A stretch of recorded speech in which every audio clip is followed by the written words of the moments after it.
Happy New Year. We're not quite there yet, but we're winding down the holiday season. I'm so sad the Christmas music ends on the 26th and I want to keep listening all year long or all season long, all the way through the holidays. But we thought today would be a great day to reflect and take some time on how 2025 went, what we are grateful for, reflecting on the highlights for 2025, what we learned, and what intentions and what we're excited about for 2026. So that's what we're going to talk about today. Hey, you leader, entrepreneur, business owner, solopreneur, whatever you call yourself, we know you're a visionary business builder, wealth seeker looking to combine a passion for doing good with leading consciously. It's time to shift from a traditional focus of pure wealth accumulation to one that integrates well-being and fulfillment. You're here for a purpose, and it's time to shine your light. So here we go.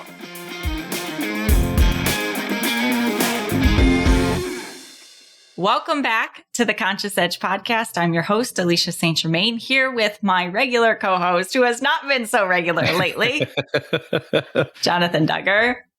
You got to keep the suspense. So I can't be here all the time. Or hop in and out. Just like people never know when you're going to be here. But at the time that you're hearing this, are you in Italy? I leave tomorrow morning. Oh, okay. So as we're recording this, I got it. Yes. So not a bad way to spend the holidays. Exactly. That's very looking forward to it. So there's one of the things I'm still looking forward to in 2025. Yeah. That hopefully will carry over into 2026. 2026. Yeah. Yeah. So if you are new here, we want to say welcome. We put these podcasts out every single week. We are on episode number 87. Wow.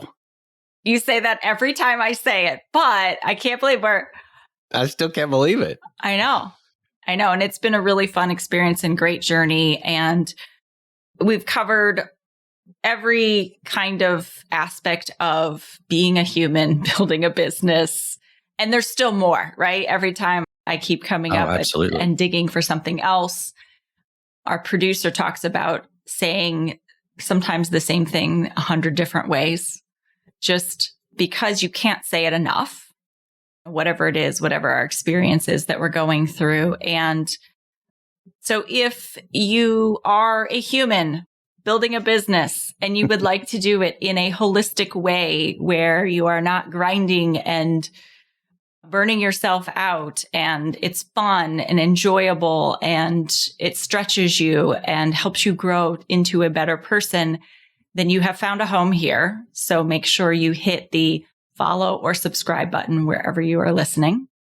But we thought today we just wanted to really reflect and have this conversation. We haven't had it yet behind closed doors. We're having it live now. So we don't know what the other person is going to say. And we thought it would be really fun to take you through the questions that we are asking ourselves about 2025 and what we want to create going forward into 2026. So let's start with, what are your highlights, Jonathan, for 2025 and what brought you joy? In a lot of ways, 2025 has been an incredibly challenging year for a lot of people and for myself included.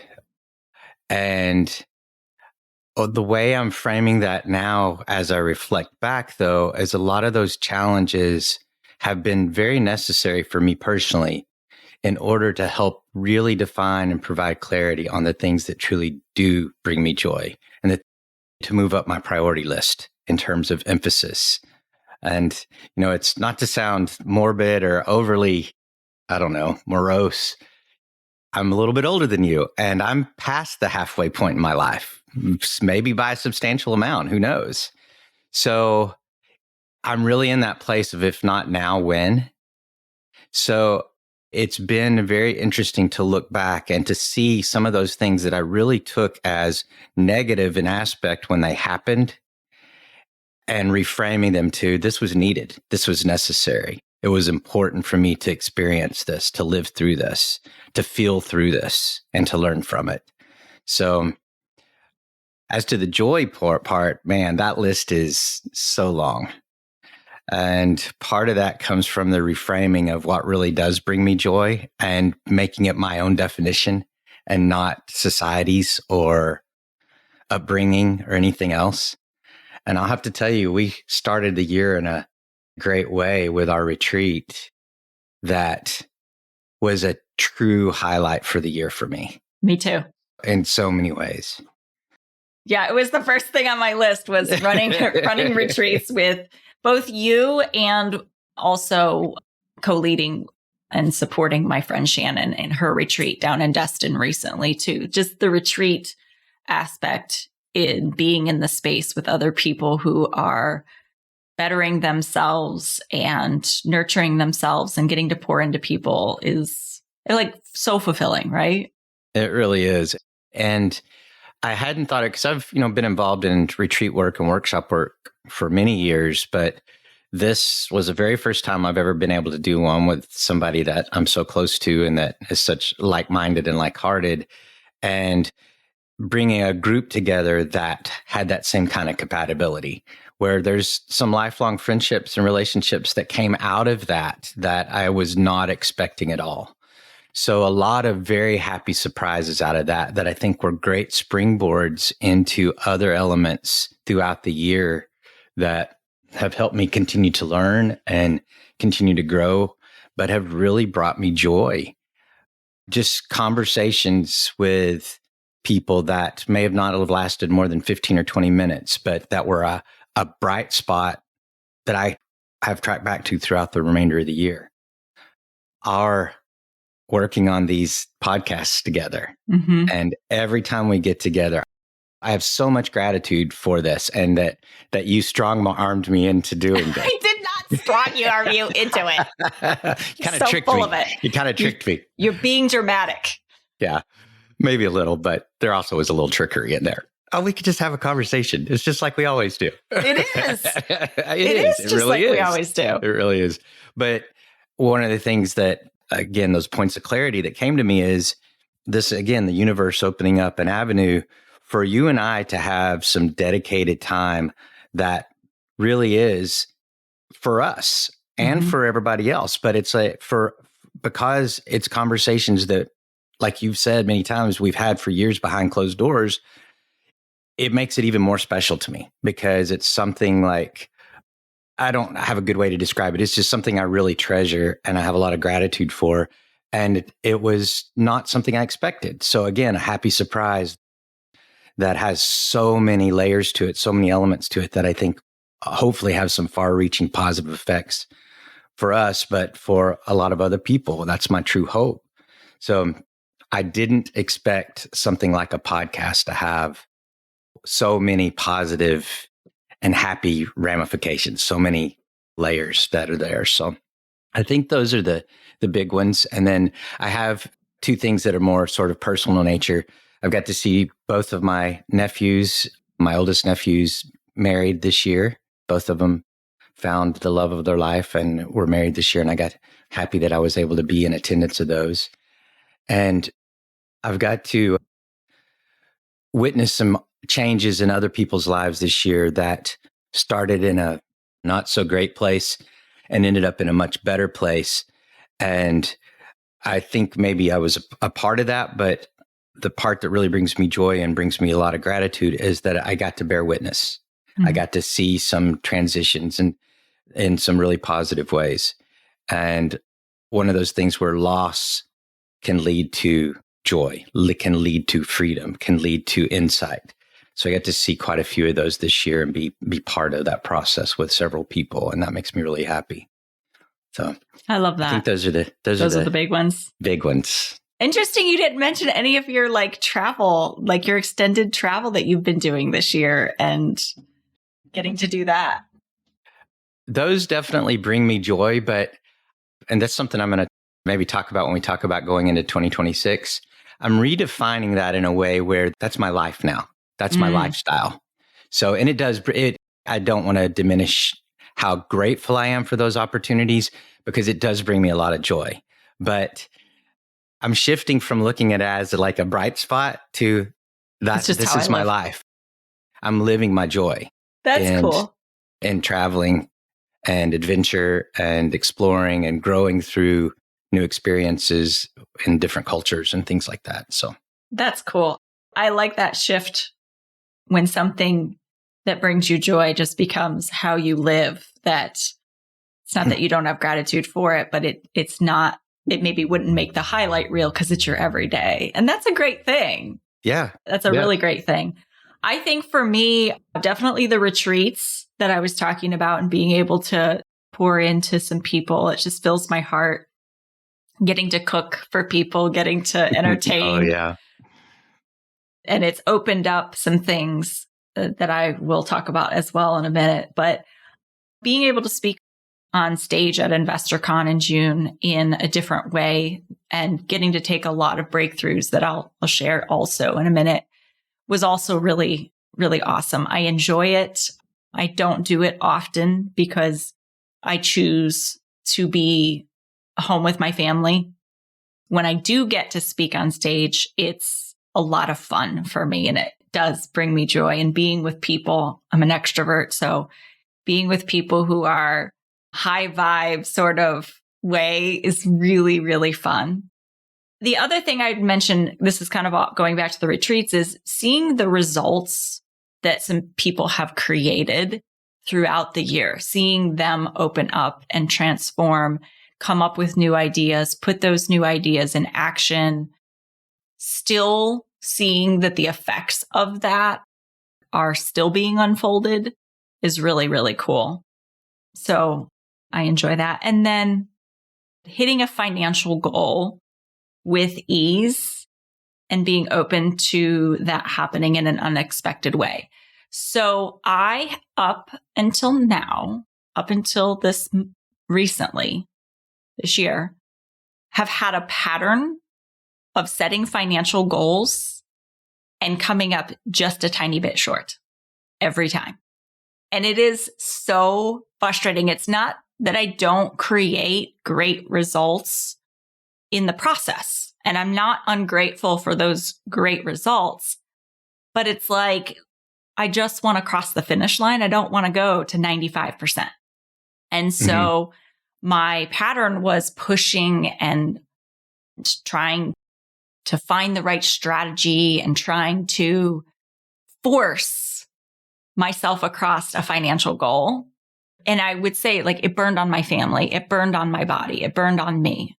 Sure. And so I had set a while ago, like, I want to learn to reach financial goals in a restful way, in a way that doesn't sacrifice anything. And I have been working at it for many years, and I did it. And so awesome. It feels great. And it was so easy. And it happened a month and a half ahead of schedule. And the money came in unexpected ways. And what I find really interesting about everything you were mentioning is all of these joyful moments, all of these things that were like the highlights were not things that were forced. They were things that unfolded from a place of what we might call flow or ease, or just kind of following where the energy was. And places of balance and peace. Yeah. Not for saying that we didn't like make things happen. Sure. We were intentional, but we weren't forcing it. And then the last thing I had was, I'm really excited about the conscious capacity coaching framework that is coming together. And if you've been listening to the podcast, some of the trainings that I've been doing, I've been also repurposing and releasing them on the podcast as well. So you may have caught a few of those episodes if you've been listening more recently. But I remember when I got my coaching certification, like, I don't know how long ago that was now. It was maybe 12, 13, 14 years ago. 14 years. Yeah. Yeah. It's been a while. Wow. Jeez. And I was like, okay, I'm going to go be this. I'm going to go do this coaching. I see this opportunity, and I really felt called to it. And I was really struggling with like, how do I run the business? How does one find clients? And then also like not feeling like I was, what's the word I'm looking for? Aligned? It wasn't alignment. It was like, it's along the lines of imposter syndrome. Okay. But it's not imposter syndrome. It was like, and maybe it is just flat out imposter syndrome. I was worried. And I remember having a conversation with you about how I didn't feel like what I was putting out or creating was anything original, or I don't want to say special. Maybe there's a piece of me that like wants to be special.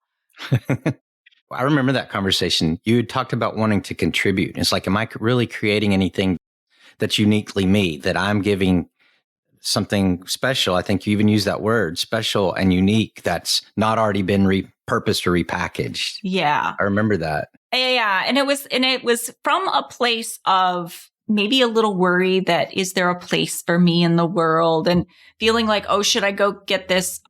Is it ICF coaching, like the coaching certification? Like, do I need more certification? And you told me that after a while, these things would not be who I am. They would become the tools that I use, and that I would have enough experience and enough things kind of come that I would get my own unique perspective. Yeah. And I really truly feel like that happened this year. And I haven't even got started on it, but I literally feel like I'm running.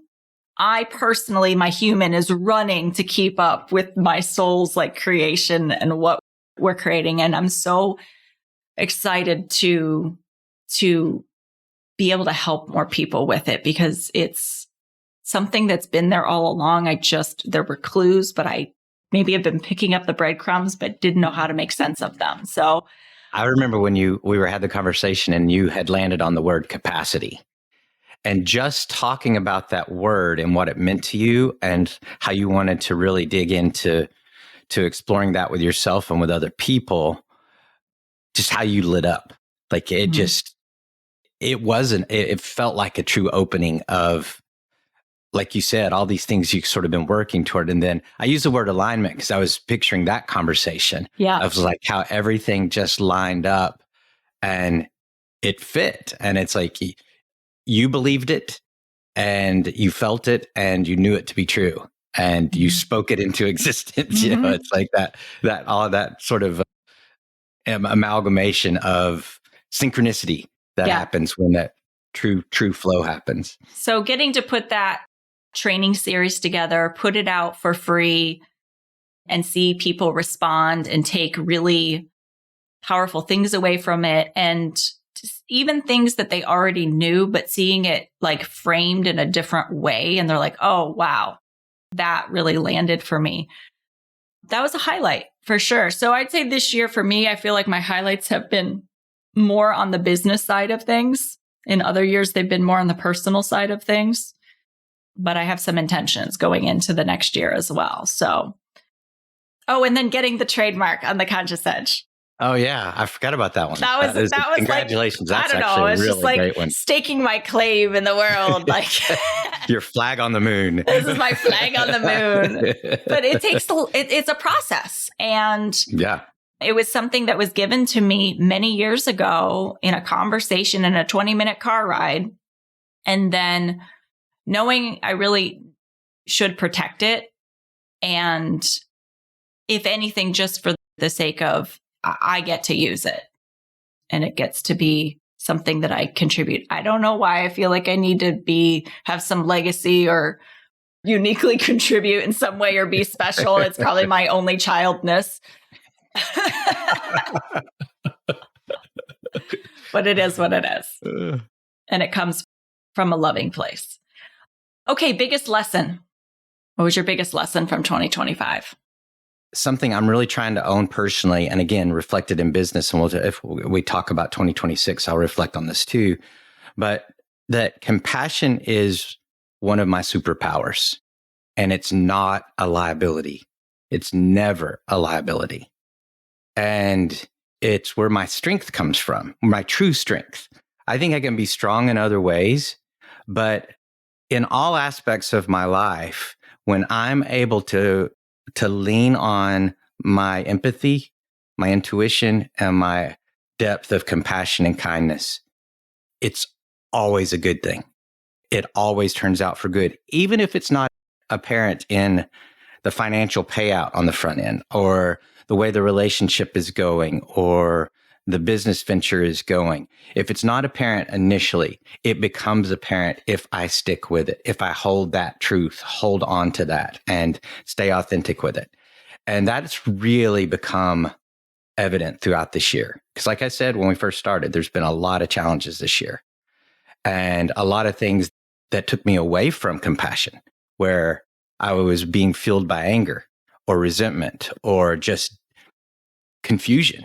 So many confusing things have happened to me, to a lot of people this year. And so choosing compassion, even when I'm confused too, it's like, where can I find that place to connect? Where can I find the empathy?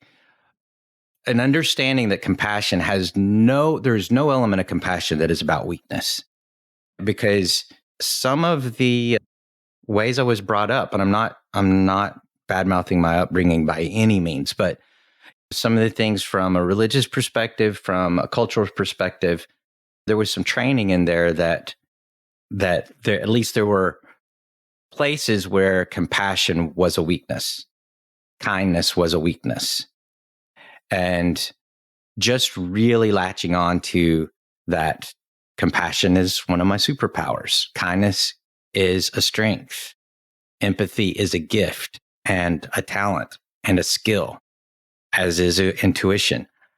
That's hugely not only hugely powerful for me, it's hugely useful. There's a practical element to it as well. It's not all warm and fluffy rainbows and sunshine at all. In fact, you've got to experience the darkness to really be able to understand and to utilize compassion. So that's a huge one for me. I have a lesson around compassion as well. It's so interesting that you wrote down some things around compassion, as did I. But I want to say this one thing.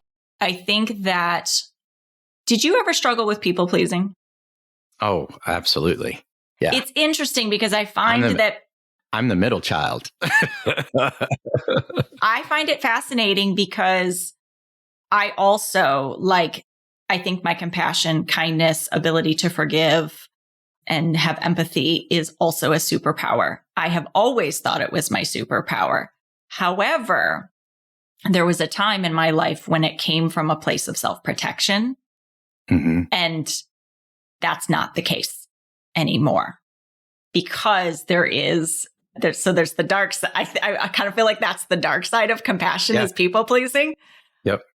Because a lot of times, I think people pleasers are some of the grittiest people out there, because they have had to kind of grin and bear it, or they have chosen to grin and bear it to survive, for lack of a better term. And when you can then master yourself, not that any of us ever master ourselves, but you can master your emotions, you can learn mindfulness, which I know you really lean into, and you let go of the people pleasing, the part where you're doing it to save face for yourself or to avoid judgment or rejection for yourself, but you're doing it from a place that's really pure, and you're speaking your truth and you're not sacrificing yourself for it. Then compassion really, that you have moved through the dark side of compassion. So totally I wondered if that was your experience too. Definitely. And where compassion can also take on a manipulative element, where your understanding and feeling of situations and of other people can be for personal gain or self-protective. I mean, that's the other element to it, but I've seen it at times in myself, but I've also seen it in other people. And I've seen it this year in other people, where there's a posturing of compassion and kindness, but it's not coming from a place of true empathy. Mm. It's a facade. Mm. And so I think that's the other piece of defining true compassion and working from a place of, we remember our episode on when we talked about tough love, the aspect of, that's part of compassion, as understanding when you need to end a conversation, step away from a relationship, step out of a bad work environment. That's part of compassion. And it's taken me a while to acknowledge the strong parts of compassion. And that's where some of the usefulness and practicality that I mentioned come from too, is grasping on the full range of what compassion really is, and that comes from a place of strength and comes from a place of hard decisions sometimes. Yeah. So, well, that was my biggest lesson this year, was learning to take my compassion and put it with accountability, and learning how to hold people accountable in a way that is compassionate. Yeah. And so I don't know if it will have come out yet, or if it will come out like next week. I'm not sure where it is, but the last part of the series, the capacity series, was around relational capacity. And the big piece of it is, and it's interesting because I learn it. This is how my life works. I learn something the hard way, and then I find words and context to make it make sense. Yeah. And then I teach it to other people or coach it to other people, right? Yeah. So that is an episode that I was really, really proud of, because we went through, like, when are you applying rules to people versus expectations? What are boundaries versus accountability? What is the purpose of these different things? And really dissected it. And I was just really proud of how that turned out, because there was some really tangible tools that people who are striving to be compassionate leaders could take away from it. And for me, it was just a very personal and powerful, like, bow that I was putting on this lesson that I got. Yeah. I love that. But the other one for me, as far as biggest lessons, was this whole year of just how I feel about running numbers. And I feel like I've really tied up that piece as well, of this whole idea that I'm not good at numbers. And I'm like, it's just math, but money holds so much emotion. We make it mean so many different things. But now that I've learned how to figure things out, I really feel like at this point, it's just trusting that I can figure it out, that I don't have to be reactive. And so what has happened this year, from my CPA suddenly passing away right before taxes were due and not really knowing what was going on, having my bookkeeping company shut down and basically not do my books for 2024 at all. I mean, all of that came in a span of a couple months, but hiring Jen Boss to really operate as a financial strategist and fractional CFO and work with me through this year. And then there has still been things that have come up, like a random note from the IRS that I'm being sent to collections for something that was due in 2022 that I have never received, or my CPA's files show that there's never been any communication around. And I can't get access to see anything online. It just says not available, like the system is glitched. And I can't, every morning I wake up, I get on the phone with the IRS, I go through the process, and it says, we cannot take your call at this time. And that's where I'm being left right at this point. Wow. And I'm so not, I don't have a feeling about it. I'm like, well, I don't know. I think this is a mistake because this is nothing I know of. And to my records, everything's accurate, unless there's something I don't know about. So I'm like, okay, we'll figure it out. I can't help that you all cannot have an efficient system, and I'm not triggered by it. There was a time when I'd be so upset. And I'm more than anything, I'm just laughing at the ridiculousness of it. That's huge right there. Just that shift to find the humor in it, and just it's like, well, this is somebody's version of a not so funny joke that I'm going to work through. It's like letting go of the anchoring or the pulling you down, dragging you down. Well, and my hope is I believe that lessons keep coming to you until you really learn them. And so I have found that once you get that point where you have an experience and you're like, oh yeah, I don't have any energy around this. It's like, okay, this was the last thing that I was sent to just really drive home. You've got this.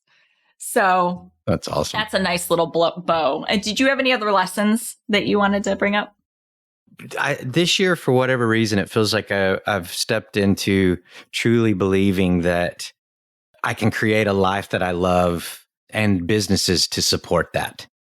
I talked about working toward that when we talked about the episode where we talked about my travel and trying to create more passive income and things like that.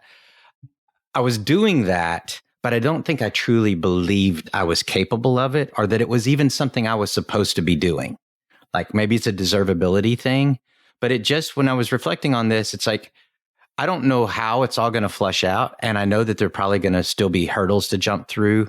And there's always, you got to be flexible and adaptable when business doesn't work out like you thought it would or whatever that, however that manifests. But I truly believe that it's possible for me and my partner and the lives that we want to live. And I'm okay with the not knowing exactly how it's going to happen. I'm focused on making it happen, so it will. And that's just happened this year and in the past probably 4 or 5 months even. So that's cool. That's cool. All right. What are you leaving behind in 2025? Toxicity. And what I mean by that, I think you use the language maybe even when you frame the questions or the things that don't serve you. And I really started trying to scrutinize relationships, situations, habits, and behaviors of my own that have a toxic nature to them. And by toxicity, I mean something that gets its grips on you and may seem subtle at first, or maybe not even important at first, but can worm its way into creating negative chains that keep you from doing the best you can, growing the ways you should. So I've shifted my perspective into asking that question. It was interesting that you used that language because that is the question I ask myself when I'm getting into something new or I'm reevaluating something that's been in place for a while. It's like, how does this serve me? And how does this serve? I call it the bigger or the better. So how does it serve? You could say society, the universe, the world. Depending on your faith system, your belief system, it might be the greater good. You might think of it that way. So I've started asking that, and even small things, and not in a way that I'm over, almost becoming obsessive, although I probably could with that kind of line of questioning, but in a mindful way of what am I learning from this? Where's the positive nature in this?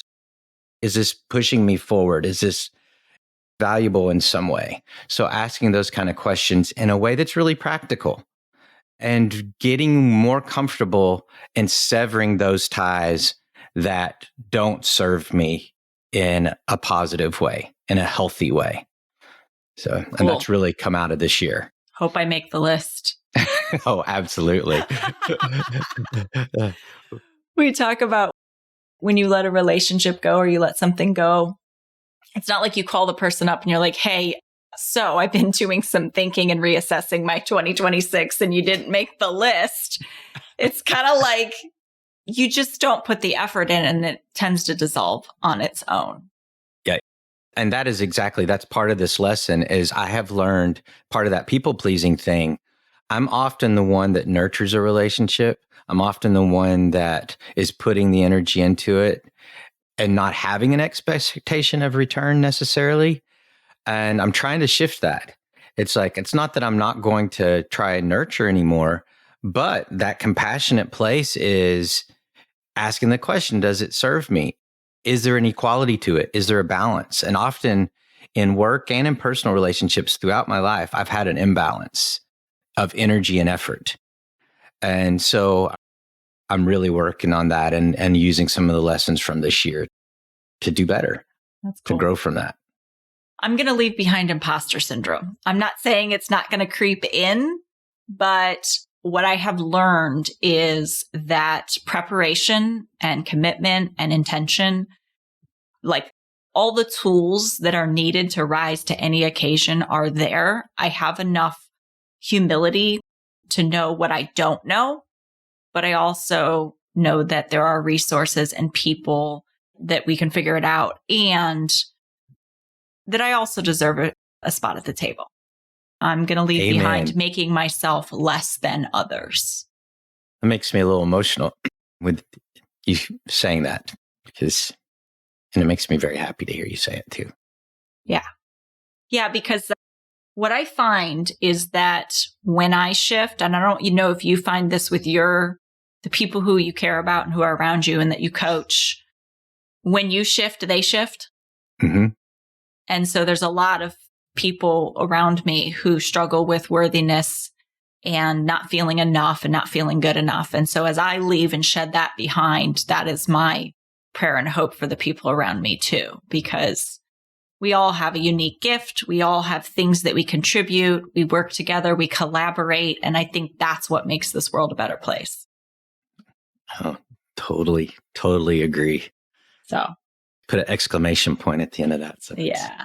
So intention, what intention are you bringing into 2026? To grow from a place of compassion, to continue to focus on what really are the aspect of how we started this year with redefining success at our retreat, to continue to focus on redefining and expanding my range of what success is and what it looks like and feels like, and really focusing on finding prosperity. So we could even say monetary gain, profit, finding prosperity and ways to get to prosperity in those things that truly bring me joy. Yeah. So, because I feel like if I lay that foundation with anything that I do, then I'm going to have more energy for it. I'm going to have more focus for it. And that will lead to prosperity. Yep. I want to jump on that bandwagon with you for sure. All of that. And I'm also going to add in two things for myself, which is one is presence, like being where my hands are. This year has been really more business focused in some ways, and it has created a bit of an imbalance in my personal life. And like my summer, I wasn't as intentional with my kiddos as the way that I wanted to be. I was trying to balance things in a way that didn't work. So I really want to focus on being present and where my hands are so that I can enjoy this very short time that I get with them. So that's one on the personal side. And then the other thing is impact. Like if you think about a word, I was at my friend Shannon Mattern's retreat. She's a business coach for web designers and web designer adjacent individuals. And she had this amazing retreat and we were doing some visioning work. And as I had my eyes closed, the word impact just kept coming to me, like impact. And so just thinking about next year, whatever it is that I'm doing, what is the impact that I am making with it? Mm-hmm. And being the most impactful that I can be. And I don't know what exactly that looks like, but I have some inklings of what that could look like, but just being really impactful in everything that I'm doing in a good way, in a positive way, because you can do that in a negative way too. Sure. It's interesting because I wrote down a statement and I was going to read this a while ago and I skipped over it, but I wrote down this statement. Your purpose is bigger than your business, but your business will grow when you honor that. So, and I think that that's a variation of what you're saying too. It's like that impact comes when you're being true to your nature, when you're being true to your beliefs, when you're being true to your values, but you acknowledge that business is a part of your overall purpose. It's not the purpose. And I think I had that priority incorrect for a lot of years. So, but your business will grow if you are staying true to your purpose, if you're staying, look, if you're focusing on the impact you can have. What are you excited about for 2026?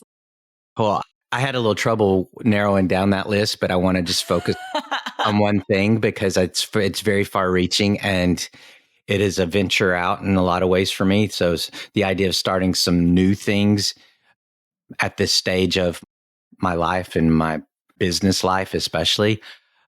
I am going to be working with Sarah G to create a new web presence that centers around mindfulness and bringing mindfulness. I can't remember if we've talked about this on the podcast or not, but I've always done this in my coaching and in my consulting work where I've implanted in sometimes a covert way aspects of mindfulness and self-compassion and some of those more holistic approaches to success in business settings. But I've done it covertly because it was just language that wasn't used in, especially around leadership, around team building. But it is now. It's been brought into more common culture, and so I'm going to leverage that. I'm going to jump on that and do what I've always done, but in a very overt way. Be out there and fully present and make that the lead. And she's going to help me do that, and I'm super excited about it. I've brought it up to a couple of former clients that I haven't worked with in a few years, just happenstance to have conversations. Every single time I brought it up, they were like, finally, we've been waiting for this. We've been waiting for something like this. And I've even had a few that, I'm not saying this to toot my own horn, but it really makes me proud of work I've done in the past. I've had a few say, well, we've actually brought in some people to do some training around this, and it's never landed. And we've always said, can we get Dr. D back in here to do this? Can we, so I'm very excited about that. And I don't know what it's going to look like yet because I'm holding off till I get back from my Italy adventure to really dive into it. But I'm excited to work with her. She's super creative and just has insights that are really in alignment with the way I like to do things. And I just feel like it's going to be incredibly powerful and a lot of fun. Yeah. I think it's going to be a lot of fun for coaching clients, new coaching clients, and corporate and business clients. I'm already thinking about a line that's going to be helping people that are trying to grow small businesses and do it in a mindful and joyful way. Yeah. So, because if anybody's ever started a small business, you know that there's a lot of drudgery that can come into it.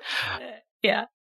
And on that line, I have a new business venture that's on the more practical side of a venture. It's a air quality improvement and mold remediation and prevention, German microbe control company that uses all natural technology. And anyway, it's super effective. It's super healthy, and it falls into the sort of my wellness belief system. And I'm really excited about that too, helping to grow that as a business as an owner, but nurturing contractors that we work with, establishing relationships in healthcare systems and educational systems where they've had issues that have been making people sick. Mm-hmm. And bringing a solution that's novel and that's affordable and that can have high impact. I'm super excited about that too for the new year. So in 2026, very, very similar in what we're tracking towards as well. I am so excited to unfold this capacity coaching framework and create what I'd almost say is it's more than just coaching, right? It's an ecosystem of how you approach life and business. And I think that some of the new trainings that I'm creating and the partnership with Jen Boss around helping women increase their financial capacity, going through, I walk it first, right? So I go through everything of learning how to do it the right way, and then having Jen to be able to impart that wisdom on more people and being able to collaborate with her. It's just been such an easy, again, everything has just been such an easy collaboration, easy ideation. And so I'm excited for what that will look like in 2026 and how that unfolds.